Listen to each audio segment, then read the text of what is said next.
గోవా అంతా బాగుంది కానీ ఆ ఫుడ్ ఏంది భయ్య, అంతంత ఛార్జ్ చేసి కూడా టేస్ట్ అస్సలు బాగాలేదు. ఇది గోవా విజిట్ చేసిన వాళ్ళు చేసే మేజర్ కంప్లైంట్. బట్ నన్ను అడిగితే Goa is the only place in India where you can get different kind of food. మనం ఏంటంటే ఆ బాగా కలంగుడ్ లైన్లో ఉండి అక్కడే తింటాం, అందుకు ఫుడ్ విషయంలో డిసప్పాయింట్ అవుతాం. ఇన్ఫ్యాక్ట్ తెలుగులో కూడా సపరేట్ వీడియోస్ లేవు గోవా ఫుడ్ మీద. నేను రీసెంట్గా నార్త్ గోవాలో ఒక 8 days అయితే స్టే చేశాను. అప్పుడు different kind of food and కేఫేస్ని ఎక్స్పీరియన్స్ చేశాను. ఈ పూర్తి వీడియో చూడండి, డెఫినెట్గా ఇన్ఫర్మేషన్ మీకైతే హెల్ప్ఫుల్ అవుతుంది. ఇన్ కేస్ మీరు నార్త్ గోవా ప్లాన్ చేస్తే అప్పుడు డెఫినెట్గా మీరైతే ఈ ఫుడ్ విషయంలో డిసప్పాయింట్ అవ్వరు. Now let's start the video. Number 1, garden of dreams. ఇది అరంబోల్లో ఉంటుంది. ఇన్ కేస్ మీరు అరంబోల్ బీచ్ విజిట్ చేస్తే డెఫినెట్గా ఈ కెఫేని కూడా విజిట్ చేయండి. జస్ట్ ఒక 2 kilometers ఉంటుంది బీచ్ నుంచి.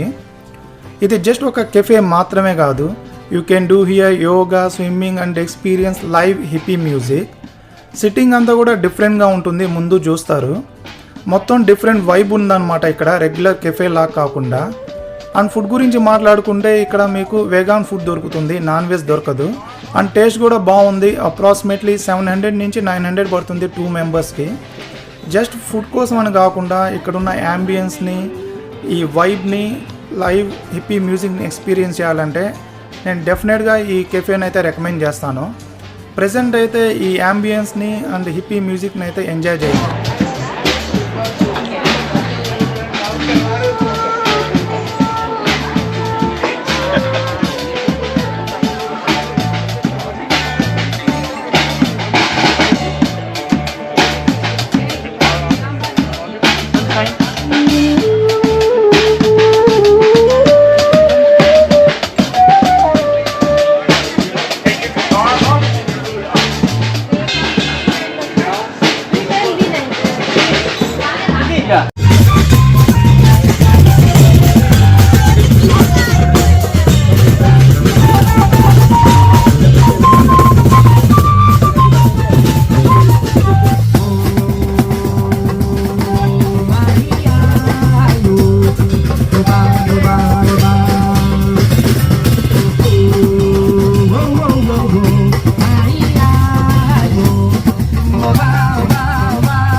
నెక్స్ట్ మనం పాంటానియస్లో ఉన్నటువంటి 93 years ఓల్డ్ కెఫేకి వచ్చాం.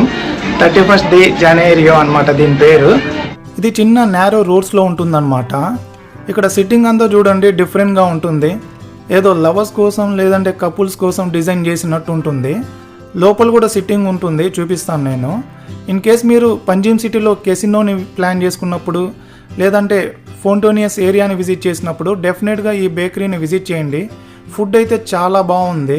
అప్రాక్సిమేట్లీ 2 members-కి 400 నుంచి 600 పడుతుందన్నమాట. అండ్ అంబియన్స్ కూడా చూడండి చాలా బాగుంటుంది ఇక్కడ.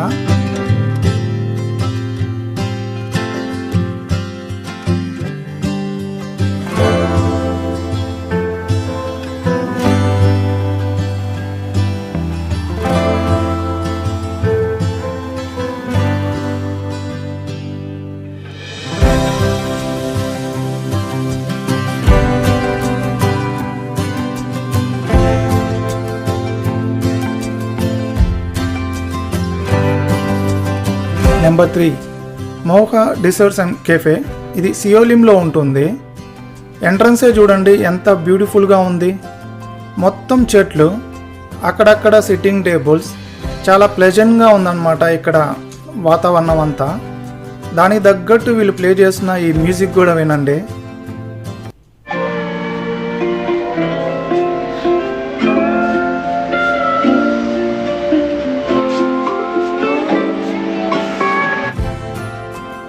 ఇన్ కేస్ మీరు Anjuna beach or Morjim beach visit చేసినప్పుడు ఈ కెఫేని అయితే విజిట్ చేయండి. అక్కడి నుంచి ఒక 5 to 6 kilometers ఉంటుందన్నమాట.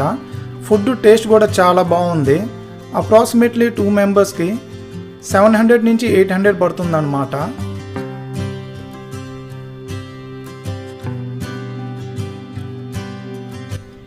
ఏందిరా బాబు అన్ని కెఫేసే చెప్తున్నావు, sea food or rice item దొరికే రెస్టారెంట్సే లేవా అని చెప్పి క్వశ్చన్ చేయకండి. Number 4, Vinayaka family restaurant. ఇదేంటంటే గోవన్ సీ ఫుడ్కి ఫేమస్ అనమాట. అండ్ ఎస్పెషల్లీ ఫిష్ థాలీకి చాలా ఫేమస్. ఆఫ్టర్నూన్ 3 o'clock వచ్చినా ఇక్కడ రష్ చూడండి ఎంత ఉంది. దాని తగ్గట్టే వీళ్ళ దగ్గర ఎక్కువ సిట్టింగ్ ఉందన్నమాట. మేమైతే కింగ్ ఫిష్ థాలీ ఆర్డర్ చేసాం. దానిలో different kind of sea food ఇచ్చారు వీళ్ళు. ప్రాన్స్ అండ్ ఫిష్ చాలా ఇచ్చారు. టేస్ట్ కూడా చాలా బాగుంది. కింగ్ ఫిష్ థాలీ అయితే 560 రూపీస్, నార్మల్ థాలీ అయితే 250 సంథింగ్. అండ్ ఈ థాలీస్తో పాటు అన్ని రకాల ఫుడ్ దొరుకుతుంది అనమాట ఇక్కడ. చికెన్, మటన్, ఫిష్ అన్నీ కూడా చాలా బాగుంది. ఇన్ కేస్ మీరు సీ ఫుడ్ ట్రై చేయాలంటే ఇది హైలీ రికమెండ్ అనమాట గోవాలో.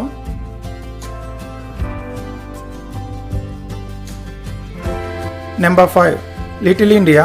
ఇది సియోలింలో ఉంటుంది. ఇన్ కేస్ మీరు మోర్జిమ్ బీచ్, అశ్వం బీచ్ విజిట్ చేసినప్పుడు మీరు ఈ రెస్టారెంట్ని విజిట్ చేయవచ్చు ఆన్ ది వే. ఫుడ్ చాలా బాగుంది ఇక్కడ. ఎస్పెషల్లీ ప్రైజెస్ జస్ట్ 300 నుంచి 500 పడుతుంది 2 మెంబర్స్కి.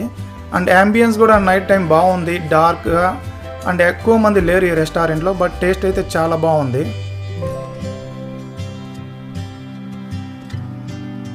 నెంబర్ 6 అమ్మ తెలుగు రుచులు ఫ్యామిలీ రెస్టారెంట్. ఇది క్యాండోలియంలో ఉంటుంది. మన తెలుగు వాళ్ళదే అనమాట ఇది. ఫుడ్ టేస్ట్ చాలా బాగుంది. నేను ఆల్మోస్ట్ 2 days తిన్నాను. బ్రేక్ఫాస్ట్, లంచ్, డిన్నర్ అన్నీ దొరుకుతాయి. ప్రైజెస్ కూడా తక్కువ అనమాట. యావరేజ్గా ఒక 2 మెంబర్స్కి 300 నుంచి 400 రూపీస్ పడుతుంది. బట్ ప్రాబ్లం ఏంటంటే వీళ్ళ సర్వీస్ చాలా వరస్ట్ అనమాట. చాలా డిలేగా ఇస్తారు. నెంబర్ 7 నవతారా. వీళ్ళకి చాలా బ్రాంచెస్ ఉన్నాయి గోవాలో. నాకైతే ఒక పిజ్జా తప్ప ఇంకా ఆర్డర్ చేసిన ఫుడ్లో ఏది నచ్చలేదన్నమాట. దోశ కానీ, వెజ్ బిర్యానీ కానీ ఏవి బాగాలేవు. నేనైతే అస్సలు సజెస్ట్ చేయను ఈ రెస్టారెంట్ని. అండ్ కుదిరితే ఈ రెస్టారెంట్స్ లింక్స్ అన్నీ కూడా నేను మీకు డిస్క్రిప్షన్లో ఇస్తాను. ఈవెన్ మీరు గూగుల్లో నేను చెప్పిన ఇన్ఫర్మేషన్తో సెర్చ్ చేసినా ఈజీగా దొరుకుతాయన్నమాట. ఐ హోప్ మీకు ఈ ఇన్ఫర్మేషన్ యూజ్ఫుల్ అయింది అనుకుంటాను. ఇన్ కేస్ వీడియో నచ్చితే మర్చిపోకుండా లైక్ చేయండి. అండ్ ఎవరైతే గోవా ట్రిప్ ప్లాన్ చేస్తున్నారో వాళ్ళకి డెఫినెట్గా ఈ వీడియో అయితే షేర్ చేయండి. వాళ్ళకి యూజ్ఫుల్ అవుతుంది. And thank you for watching.